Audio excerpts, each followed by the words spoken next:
temps de communication, comme ça, on ne va pas se tarder plus que ça. Donc, Madame Nazine Zahra, vous avez la parole. Merci. Madame, Monsieur le libérateur, honorable assistance, bonjour. J'ai l'honneur aujourd'hui de assister à une journée nationale en biotechnologie et bioinformatique.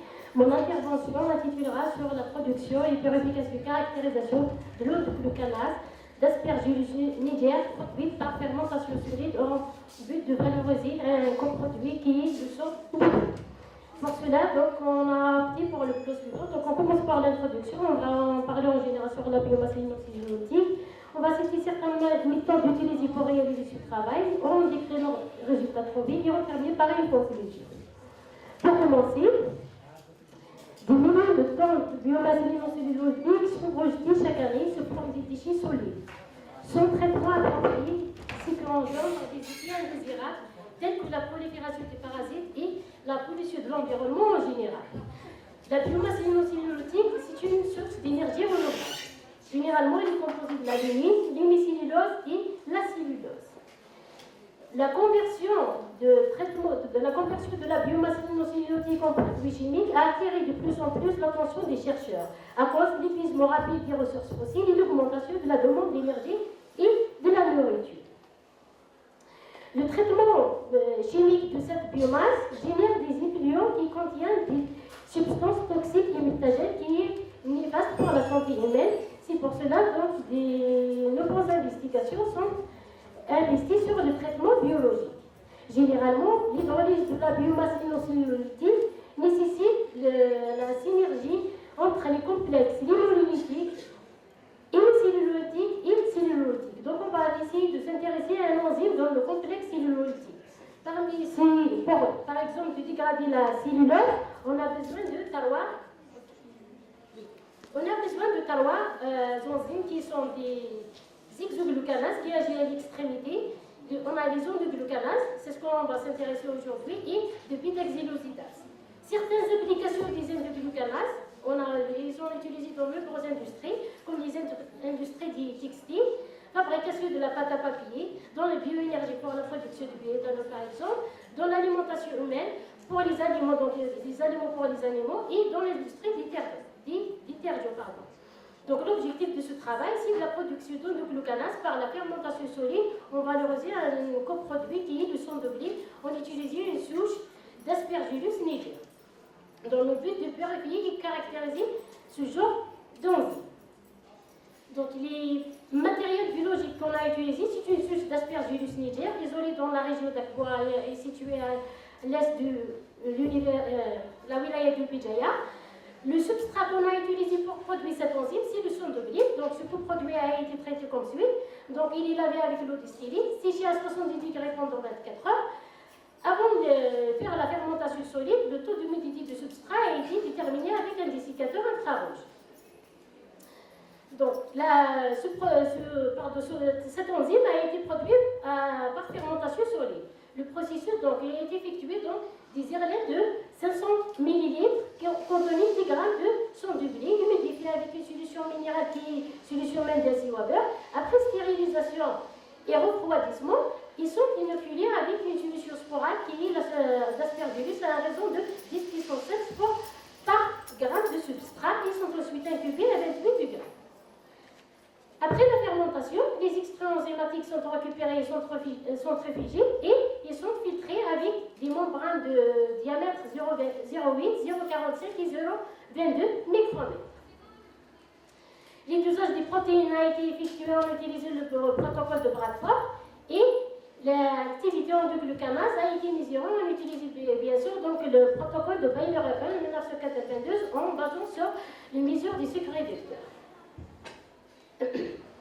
Les étapes de purification de cette enzyme, donc on a effectué une ultrafiltration à l'aide des amicons, on a utilisé des membranes de cathare de 3 kg d'atome et le concentrat a été dialysé pour éliminer les sels pour effectuer après donc, les dosages des activités dans le concentrat et le filtrat avant de faire la chromatographie liquide du type FPLC. Donc on a utilisé deux types de colonnes. Oui, bien sûr, deux types de colonnes. Donc la première colonne de type QAF et la deuxième colonne de type monochlore. On a étudié certaines propriétés physico-chimiques de cette enzyme. Donc, on a effectué un SDS-PG enzymogramme. On a étudié l'effet du pH et la stabilité sur l'enzyme purifiée. On a étudié la stabilité, la thermostabilité de cette enzyme et on a déterminé la température optimale. On a testé certains substrats pour voir donc, la spécificité de notre enzyme et on a étudié certains paramètres de cinétique tels que KM et Vmax, pardon. Donc les résultats trouvés. Les étapes de purification de l'enzyme sont illustrées dans le table suivante. Donc on voit que le surnageant, les protéines commencent au début donc 2,33. La dernière étape de purification avec la colonne moléculaire, donc le taux de protéines a été diminué, et c'est logique, puisqu'il y a toujours du perte de protéines. Et par contre, l'activité spécifique, dans la quatrième colonne, donc on voit que l'activité spécifique a été augmentée de 266 unités par milligramme, qui est au début de 97 grammes, unités par gramme, avec un taux de purification de 2,73. Les étapes de purification de notre enzyme visualisées sur SDS-PG enzymogramme sont illustrées dans la figure suivante. La première correspond donc à les marqueurs. La première, c'est l'extrait brut de notre enzyme.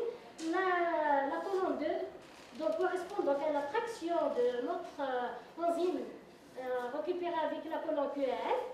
Quand on voit donc la fraction n'est pas purifiée. Et la troisième, donc on visualise une suite bande qui correspond à notre enzyme. Et après, la fraction, bien sûr, a été récupérée avec la colonne monochlore. Donc la quatrième, c'est le zymogramme. Donc on visualise l'activité de notre enzyme en présence de CMC.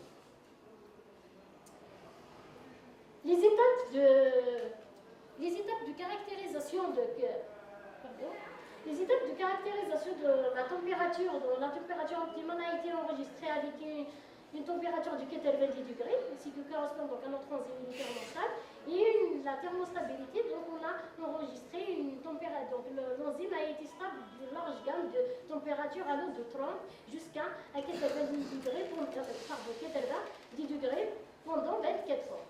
Concernant donc le pH, le pH optimum a été enregistré avec un pH de 3 et notre enzyme a été stable allant on varie le pH de 2 jusqu'à 9 pendant 24 heures. Pour conclure, l'enzyme bêta-endoglucanase d'Aspergillus niger a été